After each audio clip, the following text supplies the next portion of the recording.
Hello everyone, welcome back to my channel. Wangjun को इन लोगों ने ऑर्फेयस सीन म्यूजिक की मदद से बचा लिया था, पर उसकी सारी यादें जा चुकी थी। अब आगे गुजेन और जिगे मिलते हैं। उन दोनों के बीच में जो कुछ भी था उसे वो लोग सॉल्व करके फिर से दोस्त बन जाते हैं। कोई भी मेमोरी ना होने की वजह से ये सभी लोग वंगजुन को उसके घर पर छोड़कर आते हैं। वंगजुन अपने घर को देखकर कुछ सोच रहा था। भले ही उसने अपनी यादें गंवा दी हो, पर अभी भी उसके दिमाग में लेतिन थी।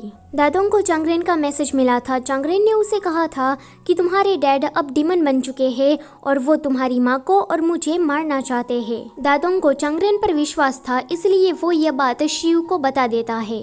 जिगे यहाँ पर उस दरवाजे से फिर से बात कर रहा था। वो कहता है कि गुजेन और मेरे बीच में सब कुछ ठीक हो गया है। गुजेन भी उसे दूर से उस दरवाजे से बात करते हुए देखता है। यानियन और चूचू बुक पढ़ते हुए थोड़ा हंसती है, तो गुजेन का ध्यान उन दोनों की तरफ जाता है। तभी ही कोई जिगे को किडनैप कर लेता है। गुजेन और ये तीनों लोग भागे हुए वहाँ पर देखने जाते हैं कि जिगे आखिर में गया कहाँ। पर बीच रास्ते में ही हेलोंग आ जाता है, जिसके कारण इन लोगों को हेलोंग से पहले लड़ना पड़ता है। इस खुफिया दरवाजे के अंदर हेलोंग का तीसरा छुड़वा भाई, जिसका नाम है ये नाला सिटी, वो आ गया था। वो जिगे को कह रहा था कि तुम जल्दी से इस सील्ड दरवाजे को खोल दो। वैसे इस कहानी को बनाते टाइम डायरेक्टर ने सोचा होगा कि हमें मेन विलन की जरूरत नहीं है, साइड कैरेक्टर ही सारे रोल कर देगा। अब तो मुझे भी ऐसा लग रहा है कि चांगरेन जरूर सपोर्टिंग एक्टर का अवार्ड अपने नाम करेगा। Back to the story. Dadong और पीटी टीचर सभी लोग इस दरवाजे के अंदर आ जाते हैं। सारे लोग कहते हैं कि ये क्या हेलोंग है, तो पीटी टीचर कहते हैं कि नहीं, ये एक डीमन है, इसका नाम है ये नाला सिटी।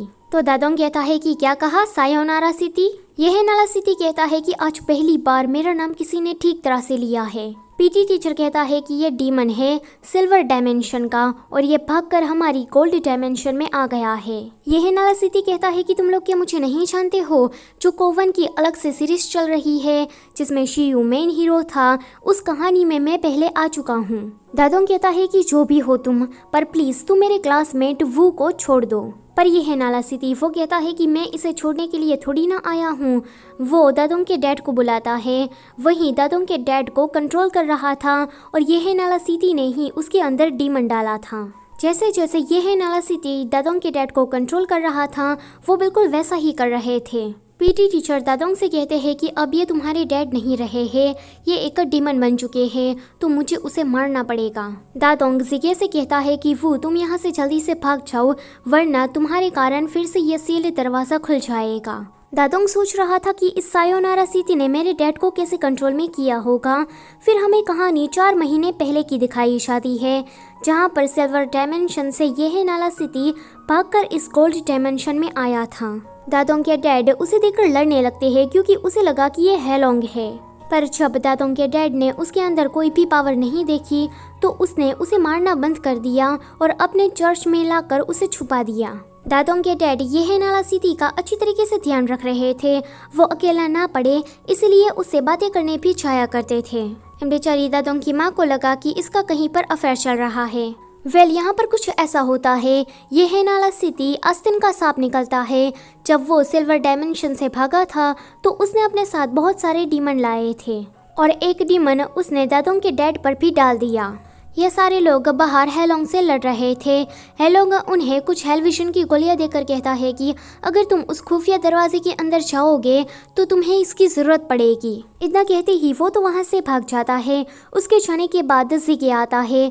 जिगे कहता है कि हमें जल्दी से उस खुफिया दरवाजे के अंदर जाना होगा, क्योंकि दादोंग अभी खतरे में है। यह नाला सिटी ने दादोंग के डैड को ऑर्डर दिया था कि वो दादोंग को मार दे, इसलिए वो दादोंग पर हमला कर रहे थे। पर दादोंग सीधा उसे गले लगा लेता है एंड थोड़ी इमोशनल बातें करता है, जिसके कारण दादोंग के डैड के अंदर जो डीमन था वो चला जाता है।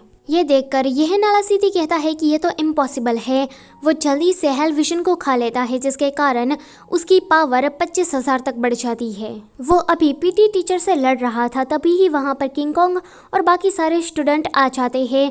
तो ये देखकर फिर से वो हेल विजन की गोली खा लेता है, जिससे उसकी पावर 85,000 तक बढ़ जाती है। अब तो यह नाला सिटी को हराना इम्पॉसिबल ही हो गया था। पर तभी ही वहाँ पर शियू आता है। शियू सबको कहता है कि हमें जल्दी से ऑर्फेनेज सीन को बचाना पड़ेगा। आगे ये सभी लोग ऑर्फेनेज सिन को बचाते हैं, जिसके कारण इनकी पावर इकट्ठा होती है, जो कि 1 लाख से ज़्यादा बढ़ गई थी। अब इस म्यूज़िक के कारण ये नाला सिटी की पावर 0 हो गई थी और वो एक नॉर्मल इंसान बन गया था। अब सिगे उस दरवाजे को खोलता है और ये नाला सिटी को उस दरवाजे के अंदर भेज देता है। इस फाइटिंग के बाद सारे लोग बहुत ही ज़्यादा खुश हो रहे थे, पर शियू वो दादोंग से कहता है कि तुम ज़रा साइड में आओ, मुझे तुमसे कुछ बात करनी है। दादोंग उसके पास चला जाता है तो शियू से कहता है कि मैंगजू कहीं गायब हो गया है और आयरन डायमेंशन का एक सोल्जर होने के नाते मुझे तुम्हारी ज़रूरत है। प्लीज़ हमारे आयरन डायमेंशन को तुम बचा लो। यूनिवर्स के सारे डायमेंशन आयरन, सिल्वर, कॉपर सभी खतरे में है। अभी के लिए गोल्ड डायमेंशन सेफ है, तो तुम यहाँ से निकल सकते हो। दादोंग कहता है कि ठीक है, एक बार मैं अपनी फैमिली को अलविदा कह दूँ। जाने से पहले दादोंग अपनी फैमिली के साथ एक अच्छा सा डिनर करता है। फिर वो रात में ही लेतिन से मिलने के लिए आता है। वो कहता है कि लेतिन, मैं यहाँ गोल्ड डायमेंशन में सिर्फ अपना मिशन पूरा करने के लिए आया था। हम दोनों की ही दुनिया अलग है, तो हमें ब्रेकअप कर लेना चाहिए। लेकिन तो ये सुनकर रोने लगती है। वो कहती है कि क्या तुम सीरियस हो? तो वो कहता है कि हाँ मैं सीरियस हूँ। लेकिन कहती है कि ठीक है, फिर निकलो यहाँ से तुम। दादोंग ये सुनकर वहाँ से चला जाता है। लेकिन उसके जाने के बाद दूर से ही उसे देख रही थी। यहाँ पर वांगचुन को लेतिन से जुड़ी हुई सारी यादें वापस आ जाती हैं। दादोंग अभी आयरन डायमेंशन में पहुँच गया था। शियू कहता है कि ये क्या आजियांग है? तो दादोंग कहता है कि नहीं, ये तो मेरी लेतिन है। शियू उसे कहता है कि लेतिन तुम यहाँ आयरन डायमेंशन में कर क्या रही हो? तो लेतिन उसे कहती है कि दादोंग मुझे पता है कि तुम मुझसे ब्रेकअप नहीं करना चाहते थे। शियू कहता है कि लेतिन जल्दी से तुम गोल्ड डायमेंशन में चली जाओ, यहाँ पर बहुत ही ज़्यादा खतरा है। लेतिन कहती है कि मुझे फ़र्क नहीं पड़ता कि ये आयरन डायमेंशन है या फिर गोल्ड डायमेंशन है, मुझे बस दादोंग के साथ रहना है। तभी ही वहाँ पर आजियांग आती है। लेकिन तो उसे देखकर शॉक हो जाती है। आजियांग कहती है कि मैं शियू की वाइफ हूँ। लेकिन उसे कहती है कि हेलो, मैं दादोंग की। तो दादोंग कहता है कि ये मेरी वाइफ है। लेकिन कहती है कि क्या कहा? वो दादोंग को मारने के लिए जा रही थी, पर दादोंग उसे पूछता है कि तुम अचानक से ही इस आयरन डायमेंशन में पहुँच कैसे गई? तो लेतिन कहती है कि इन जूतों की मदद से, जहाँ तुम्हारा प्यार होता है ये जूते तुम्हें उस दिशा में ले जाते हैं। दादोंग कहता है कि तुम इतनी दूर यहाँ पर चलकर आई, तुम बहुत ही ज़्यादा थक गई होगी। वो उसके जूते निकाल रहा था। तो लेतिन कहती है कि क्या अब हमें साथ में मिलकर डीमन से फाइट करनी होगी? तो वो कहता है कि ऑफ कोर्स। दूसरी तरफ हमारी गोल्ड डिमेंशन में वांगचुन भागता हुआ लेतिन के घर पर आता है। वो कहता है कि लेतिन मुझे सब कुछ याद आ गया, पर लेतिन तो वहाँ थी ही नहीं। उसे बस एक लेटर मिलता है। लेतिन ने उसमें लिखा था कि वो दादोंग के पीछे पीछे जा रही है। उसे पता नहीं है कि वो कब तक वापस लौटेगी, इसलिए कोई भी उसका इंतज़ार ना करे। ये पढ़कर वांगचुन थोड़ा सैड हो जाता है। आगे हमें अल्टीमेट क्लास को दिखाया जाता है, जहां पर लिंगलोंग हमसे कहता है कि उस इंसिडेंट के बाद किंग और दादोंग दोनों ही गायब हो गए। वो कहां चले गए किसी को भी नहीं पता है।